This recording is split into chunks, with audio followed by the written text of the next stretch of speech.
Hi കൂട്ടുകാരെ, പുതിയൊരു വീഡിയോയിലേക്ക് എല്ലാവർക്കും സ്വാഗതം. അങ്ങനെ കുറിപ്പ് പിള്ള സാറ് സത്യമ്മയോട് പറയാണ് നമ്മളെ രക്ഷിക്കാൻ ആകെ ഒരാൾക്ക് കഴിയുള്ളൂ എന്ന് പറയുന്നുണ്ട്. അപ്പോൾ സത്യമാമ ഞെട്ടലോട് കൂടി നോക്കി നിൽക്കുന്നുണ്ട്. പിന്നീടാണെങ്കിലോ പപ്പിയാണ് കാണിക്കുന്നത്. പപ്പി ഉറക്കത്തിൽ നിന്നും പെട്ടെന്ന് എണീക്കുമ്പോൾ തനിക്ക് തൻ്റെ അമ്മയെ അടിച്ച ആ ഒരു രംഗമൊക്കെ ഓർമ്മ വരികയാണ് കേട്ടോ. ക്ഷാമയെ രോഹിത്ത് അടിക്കുന്ന ആ രംഗം കേട്ടോ. പിന്നീട് പപ്പി പതിയെ പതിയെ അവിടെ നിന്ന് നീക്കുമ്പോൾ ഇത് തന്നെയാണ് സംഭവിക്കുന്നത്. രോഹിത്ത് ക്ഷാമയും കൂടിയുള്ള സംസാരമാണ്. രോഹിത്ത് നീ എന്തിനാ ഇങ്ങനെ കുടിക്കുന്നതെന്നൊക്കെ ചോദിക്കുമ്പോൾ എടി ഞാനൊരു കാര്യം പറയട്ടെ, അപ്പോഴേക്കും നിങ്ങളുടെ മകളോടെങ്കിലും നല്ലൊരു ഇത് കാണിച്ചൂടെ എന്ന് ചോദിക്കുന്നുണ്ട്.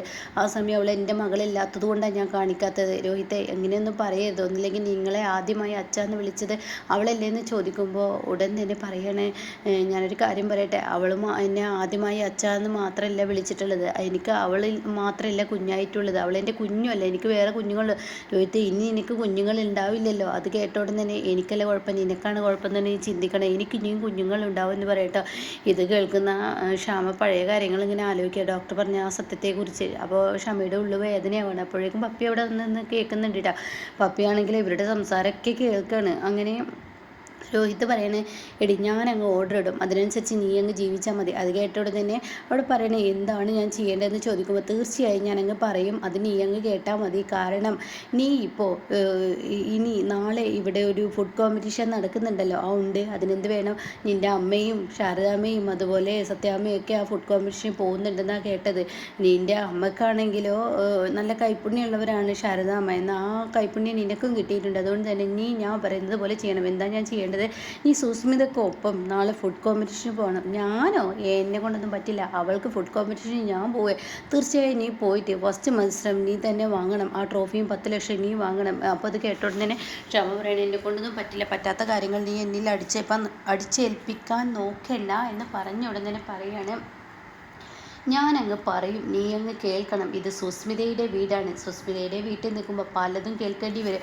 അത് കേട്ടോടുന്നതിന് അത് നിനക്ക്, എനിക്കതിൻ്റെ ആവശ്യമില്ല. എടി ഞാൻ ഈ വീടും അതുപോലെ ഈ കള്ളൊക്കെ കുടിക്കുന്നത് സുസ്മിതയുടെ പണം കൊണ്ടാണ് നീ ചിന്തിക്കണം എന്നൊക്കെ പറയുമ്പോൾ, നിനക്കങ്ങനെ ചിന്തയുണ്ടാവല്ലോ, കാരണം നിനക്കങ്ങനെ ചിന്ത ഉള്ളത് കൊണ്ടാണല്ലോ നീ ഇതൊക്കെ ചെയ്യുന്നത്. കാരണം ആദ്യത്തെ മുൻകാല ഭാര്യയും ഇപ്പോഴത്തെ കാമുകിയോ എന്നൊക്കെ കൂട്ടിക്കോ, അങ്ങനെയുള്ള ജീവിതം നീ ജീവിച്ചോ, എന്നെ കൊണ്ടൊന്നും പറ്റില്ല, അവളുടെ അടിമ വേണമെങ്കിൽ നീ പൊയ്ക്കോ എന്ന് പറയുമ്പോൾ, നിന്നോട് പോവാൻ നീ ഞാൻ പറഞ്ഞത് കേൾക്കണമെന്ന് പറയുമ്പോൾ ക്ഷാമ എന്നെ കിട്ടില്ല എന്ന് പറഞ്ഞ് ക്ഷാമ പോവാണ് കേട്ടോ. എന്നിട്ട് രോഹിത് പറയും, ഒന്നവിടെ നിന്ന് ഞാൻ പറയുന്നത് നീ കേൾക്കില്ല എങ്കിൽ നീ ഒരുപക്ഷെ എന്നെ കൊല്ലുമായിരിക്കും, കൊന്നാലും കുഴപ്പമില്ല, ഞാൻ നാളത്തെ പരിപാടിക്ക് പോയില്ല എന്ന് പറയണ്ട. അത് കേൾക്കുന്ന രോഹിത്തിന് ദേഷ്യം പിടിക്കണം. എടി നിന്നോട് അവിടെ നിൽക്കാനല്ലേ പറഞ്ഞത്, നീ പോവില്ലേ? തീർച്ചയായും ഞാൻ പോവില്ല, അവളെപ്പോലെ ഒരുത്തിയുടെ ഫുഡ് കോമ്പറ്റീഷൻ പങ്കെടുക്കേണ്ട ആവശ്യമൊന്നും എനിക്കില്ല, നിനക്ക് എന്തോ ആവാം, എനിക്ക് അങ്ങനെയൊന്നും ഇല്ല എന്ന് പറഞ്ഞിട്ട് അവിടെ നിന്നും അങ്ങ് പോകുന്നു കേട്ടോ. അതോടുകൂടി ക്ഷമക്ക് അങ്ങ് ദേഷ്യം പിടിക്കുന്നുണ്ട്. പക്ഷേ എന്ത് ചെയ്യാൻ, രോഹിത്തിന് അതിലേറെ ദേഷ്യം വരികയാണ്. പിന്നീടാണെങ്കിലോ ഇപ്പുറത്ത് ശാന്തയെ കാണാൻ ശാലിനിയും പിള്ളയും കൂടി വന്നിരിക്കുകയാണ്. അപ്പോൾ പിള്ള പറഞ്ഞ ആൾ ശാലിനി തന്നെ സത്യാമ്മയോട് വെളിപ്പെടുത്തി എന്നുള്ളത് നമുക്ക് മുന്നിൽ കാണിച്ചിട്ടില്ല കേട്ടോ. അങ്ങനെ പിള്ളയും ശാന്തയോട് പറയാണ്, മോളെ നീ അവിടെ നിന്ന് ഇറങ്ങിപ്പോയത് പിന്നെ എനിക്കെന്നെ അഭിമാനമാണ് വലുത്, ഒരു കൊലപാതകം ചെയ്താൽ ഒരു കുഴപ്പമില്ല, പക്ഷേ കള്ളനെന്നെ മുദ്ര കുത്തുന്ന ആ പേരൊക്കെ മറ്റുള്ളവരെ അഭിമാനിതനായി എന്നെ നോക്കുന്നത്, അതൊന്നും എനിക്ക് പറ്റത്തില്ല, എന്നെക്കൊണ്ട് കഴിയില്ല. അത് കേൾക്കുന്ന ശാലിനി പറയും, ശാന്തച്ചി ഇങ്ങനെയൊന്നും പറയല്ലേ ശാന്തച്ചി ഇപ്പോൾ തൽക്കാലം സത്യാമ്മയുടെ ഈ ഒരു ഫുഡ് കോമ്പറ്റീഷന് പങ്കെടുക്കുക, ശാന്തച്ചി ഉണ്ടെങ്കിൽ അവർ വിജയിക്കുള്ളൂ. അപ്പോൾ പിള്ള പറയാം, തീർച്ചയായും നിന്നെ കണ്ടിട്ടാണ് സത്യാമ്മ ഇതിനൊക്കെ മുന്നിട്ട് ഇറങ്ങിയത്, എന്തായാലും നീ പോരണം എന്ന് പറയുമ്പോൾ ശാന്ത പറയണേ, ഇല്ല പറ്റത്തില്ല എന്ന് പറഞ്ഞില്ലേ, എല്ലാവർക്കും മുന്നിൽ ഞാനിങ്ങനെ അപമാനിതയായി ജീവിക്കാൻ എനിക്ക് പറ്റില്ല, കാരണം അത്രയും മുറിവേൽക്കുന്ന വാക്കുകളാണ് അവർ പറഞ്ഞിട്ടുള്ളത്, അതെനിക്ക് താങ്ങാൻ കഴിയില്ല, അതുകൊണ്ടാണ് ഞാൻ ഈ പറയുന്നത് എന്നൊക്കെ ഇങ്ങനെ പറയാനായിട്ട്. അത് കേൾക്കുന്ന ശാലിനി പറയണത്, ശാന്തിച്ച് പറയുന്നത് ശരി തന്നെയാണ്, അവരുടെ ഓരോ വാക്കുകളും മൂർച്ചയുള്ള വാക്കുകളാണ്, നെഞ്ചിത്തിറക്കുന്ന വാക്കുകളാണ്, അതൊക്കെ എല്ലാവർക്കും അറിയുന്ന കാര്യമാണ്. പക്ഷേ ഇവിടെ ഇപ്പോൾ സത്യഭാമയല്ലല്ലോ നമ്മുടെ വിഷയം, നമ്മുടെ അച്ഛനല്ലേ, രാഘവൻ അച്ഛനല്ലേ, രാഘവൻ സാറിന് വേണ്ടി. അപ്പോൾ പിള്ള പറയണ, രാഘവൻ സാർ ഒരു പാവാണ്, അദ്ദേഹത്തിൻ്റെ ഓർമ്മയെല്ലാം നഷ്ടപ്പെട്ടുകൊണ്ടിരിക്കുകയാണ്, അദ്ദേഹത്തിന് വേണ്ടിയിട്ടാണ് പണം കിട്ടാനാണ് ഇതിന് പോകുന്നത്. അപ്പോൾ ശാലിനി പറയുന്നത് ശരിയാണ് ശാന്തച്ചി ഒന്ന് ദയവ് ചെയ്ത് സത്യഭാമയുടെ വാക്കുകൾ കണ്ണടിച്ച്, അവർ പറയുന്നത് എന്തോ പറഞ്ഞോട്ടെ. അപ്പോൾ തന്നെ പിള്ള പറയുന്നത്, സത്യഭാമക്ക് കുറ്റബോധമുണ്ട്, പണം എൻ്റെ കയ്യിലായിരുന്നു വന്നിരുന്നത്, അതുകൊണ്ടാണ് ഇങ്ങനെയൊക്കെ സംഭവിച്ചത്, എന്തായാലും എനിക്ക് കുറ്റബോധമുണ്ട് എന്നൊക്കെ ഇങ്ങനെ പറയാനായിട്ട്. അത് കേൾക്കുന്ന ശാന്ത പറയും, അവർക്ക് അങ്ങനെ പലതും വിളിച്ച് പറയും, പക്ഷേ ഞങ്ങളെയുള്ള പാവങ്ങൾ വാക്കുകളുടെ ഇതിലാണ് ഞങ്ങൾ ജീവിക്കുന്നില്ല, പണത്തിൻ്റെ ഇതിലല്ല, അത് നിങ്ങൾ മനസ്സിലാക്കണം എന്നൊക്കെ ഇങ്ങനെ പറയണ്ട. അപ്പോൾ ശാന്ത പറയും, ശാന്തച്ചി പ്ലീസ് ശാന്തച്ചി ഞാനൊന്ന് പറയുന്നത് കേൾക്ക്. അപ്പോൾ ശാന്ത മുന്നിലോട്ട് പോവാണ് കേട്ടോ. അപ്പോൾ ഈ സമയം ശാലിനി ഒന്നും കൂടി ശാന്തയുടെ അരികിലോട്ട് ചെന്നിട്ട് രാഘവൻ സാറിന് വേണ്ടിയിട്ടാണ്, അച്ഛന് വേണ്ടിയിട്ടാണ്, അച്ഛൻ്റെ ഓർമ്മകൾ തിരികെ കിട്ടാൻ വേണ്ടിയാണ് ശാന്തേച്ചി, പ്ലീസ് ശാന്തേച്ചി. സത്യഭാമയാണെങ്കിൽ അഹങ്കാരി അഭിമാനിയൊക്കെയാണ്, അവരുടെ കൈകളിൽ നിന്നുള്ള പണം മാത്രമേ എടുക്കുള്ളൂ, മറ്റുള്ളവരുടെ സ്വീകരിക്കില്ലല്ലോ. അതുകൊണ്ട് ശാന്തേച്ചി പോ എന്ന് പറയുമ്പോൾ, കുഞ്ഞെ നീ എന്നോട് ആവശ്യപ്പെട്ടത് പ്രകാരം ഞാൻ പോകുന്നു, അല്ലായിരുന്നെങ്കിൽ ഞാൻ പോവില്ല, എനിക്കവിടെ കൂടാൻ തന്നെ താല്പര്യമില്ല, ഞാൻ പോയിക്കോളാം എന്നുള്ള സമ്മതം നൽകുകയാണ് കേട്ടോ.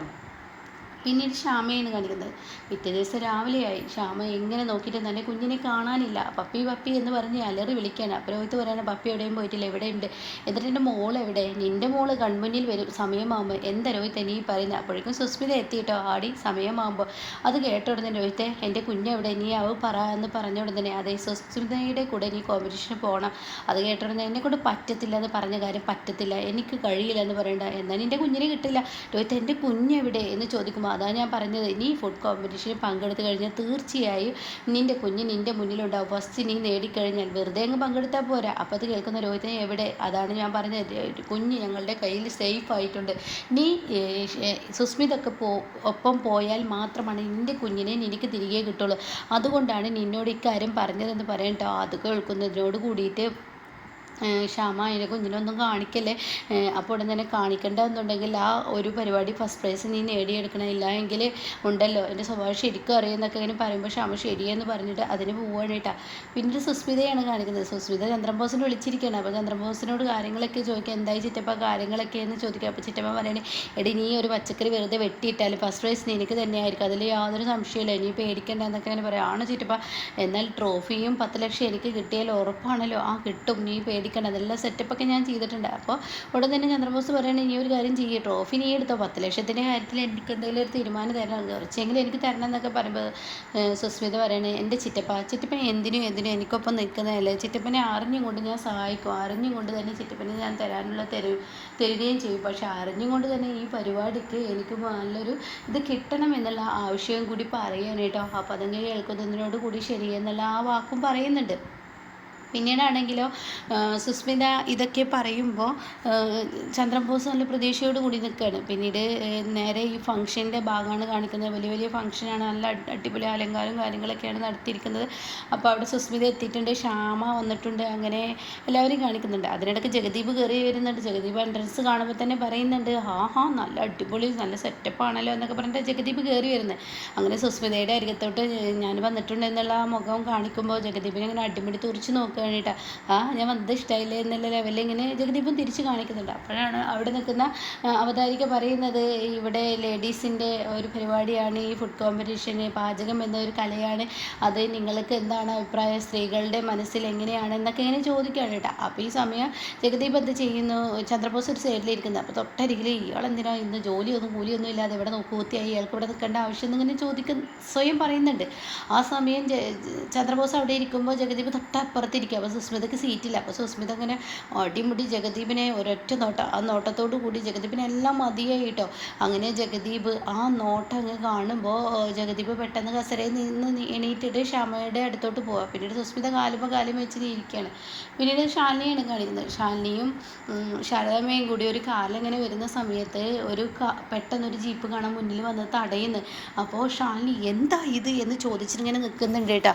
അപ്പോൾ അതേ അനുഭവം തന്നെ ഇനി ഇവിടെ സത്യഭാമക്കും ഉണ്ടാവും കേട്ടോ. പക്ഷേ രക്ഷകനായി കമലും വിഷ്ണുവൊക്കെ വന്ന് രക്ഷിക്കുന്നുണ്ട്. ഇവർക്ക് തന്നെയാണ് ഫസ്റ്റ് പ്രൈസ് കിട്ടുക, അത് സത്യഭാമക്കായിരിക്കും കേട്ടോ. പക്ഷേ അതിലൊരു ചെറിയൊരു കളി ശാലിനിയും ശാരദാമ്മയും കൂടി ചെയ്യുന്നത് കൊണ്ടാട്ടോ അത് കിട്ടുന്നത്.